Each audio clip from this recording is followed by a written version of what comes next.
अक्टूबर 2016 की 28 तारीख थी। जामिस्तानी हवाएं शहर खुश जमाल का रुख कर रही थी। मुझे पैगाम मिला कि वजीर आजम याद कर रहे हैं। वजीर आजम हाउस पहुंचकर अपनी आमद की इतला दी और फवाद के कमरे में जा बैठा। बुलावे का इंतजार था कि वजीर आजम नवाज शरीफ खुद उस कमरे में आ गए। सलाम और दुआ के बाद फवाद से कहने लगे, फवाद, तुमने सिद्दीकी साहब को ब्रीफ कर दिया है? फवाद बोला, बस सरसरी सी बात हुई है सर। वजीर आजम का चेहरा खिजा रंग हो रहा था।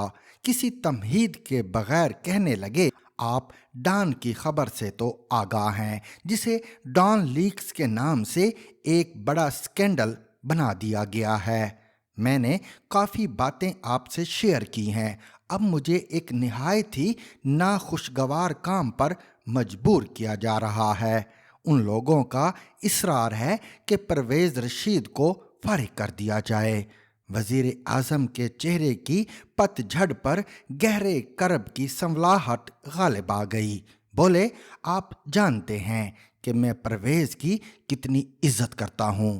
पहले इस तरह के खेल तमाशे में मुशाहिद उल्लाह को निकलवाया गया, अब परवेज़ रशीद का खून मांगते हैं। मैं इस सूरत हाल पर बहुत परेशान हूँ। अभी एक छोटी सी मीटिंग से फारिग होकर आपसे फिर मिलता हूँ।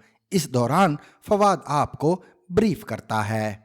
फवाद की ब्रीफिंग में इसके सिवा चौंका देने वाली कोई बात ना थी कि परवेज़ रशीद को टारगेट किया जा चुका है। जल्द ही वजीर आजम आ गए। फवाद ने अपनी रिपोर्ट दी। मियाँ साहब कहने लगे, आपको इसलिए बुलाया है कि बताएं क्या किया जाए।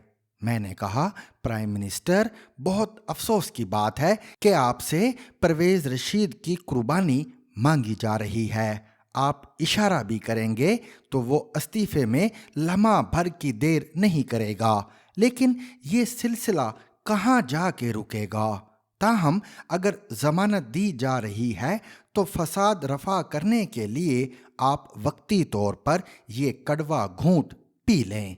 मियाँ साहब के लहजे की शिकस्तगी में तलखी की कड़वाहट भी घुलने लगी थी। लेकिन सिद्दीकी साहब, ये कोई हल तो नहीं ना। हम कब तक इस तरह के नाजायज़ और बेतुके मुतालबात के सामने सर झुकाते रहेंगे? मैं किस तरह परवेज़ रशीद जैसे शख्स को सामने बिठाकर कहूँ कि इस्तीफ़ा दो? क्या वज़ीर इत्तलाआत का काम खबरें रुकवाना है?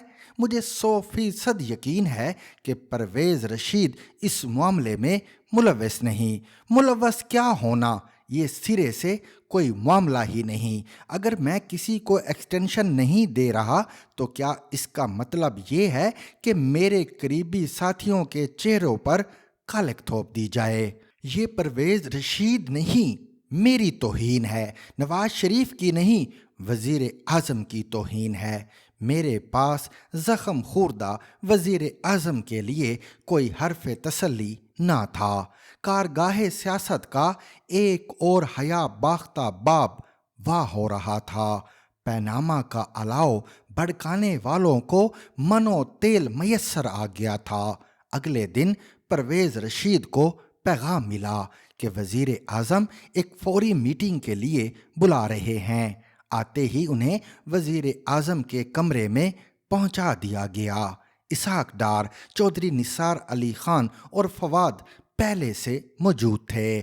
शहबाज साहब को भी आना था लेकिन ना आ पाए। 12-14 मिनट गुजर गए लेकिन खिलाफ मामूल वज़ीर आज़म भी ना आए। अचानक दरवाज़ा खुला। मरियम नवाज चादर सी लपेटे कमरे में दाखिल हुई। उसकी आंखें नम आलूद थीं। रिवायती एहतराम और करीने के साथ सबको सलाम किया।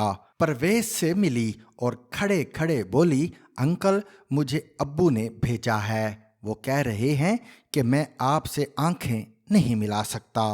टिशू से आंसू पोंछते हुए वो एक कुर्सी पे बैठ गई। बोझल माहौल का सुकूत तोड़ते हुए चौधरी निसार ने तमहीदी गुफ्तगू का आगाज किया। चंद जुमले ही बोले थे कि परवेज कहने लगा, चौधरी साहब, तारीख दोहराने की जरूरत नहीं, सिर्फ इतना बता दें कि मैंने इस्तीफा देना है या मुझे बरतरफ किया जाना है। इस पर सन्नाटा छा गया। परवेज मरियम से मुखातिब हुआ, बेटा, अब्बू को जाकर बता दो, मुझे उनके जज्बात का अंदाज़ा है, जो कुछ हो रहा है मुझे उसके असबाब का भी पता है और किरदारों का भी। मेरे इस्तीफे से मियाँ साहिब की मुश्किलात कम होती हैं तो मुझे बहुत खुशी होगी। वो मेरे हवाले से हरगिज़ परेशान ना हों। इस्तीफ़ा या बरतरफी के सवाल का कोई जवाब ना आया। अलबत्ता चौधरी साहब ने कहा, फ़िलहाल हम ये खबर ब्रेक कर देते हैं, कल मैं प्रेस कॉन्फ्रेंस में तफसील बता दूंगा। परवेज़ रशीद दफ्तर पहुंचा, कागज़ कलम लेकर बैठा।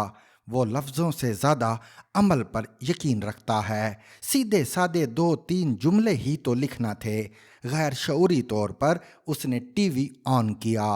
ब्रेकिंग न्यूज़ चंगाड़ रही थी। परवेज़ रशीद की बरतरफी का फैसला कर लिया गया।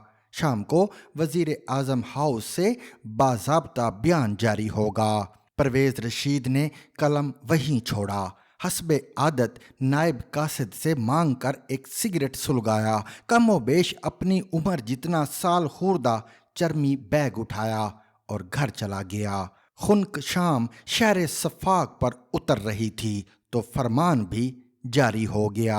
अब तक के शवाहिद की रूह से अंदाज़ा होता है कि वज़ीर इत्तलात से कोताही सरजद हुई है, लिहाजा उन्हें अपने ओहदे से सबक दोष होने के लिए कह दिया गया है। परवेज का लहू पी कर भी एक्सटेंशन की बीन पर झूमते शीशनाग को तस्कीन ना हुई। उसकी फंकार पहले से भी ज्यादा खूनखार हो गई।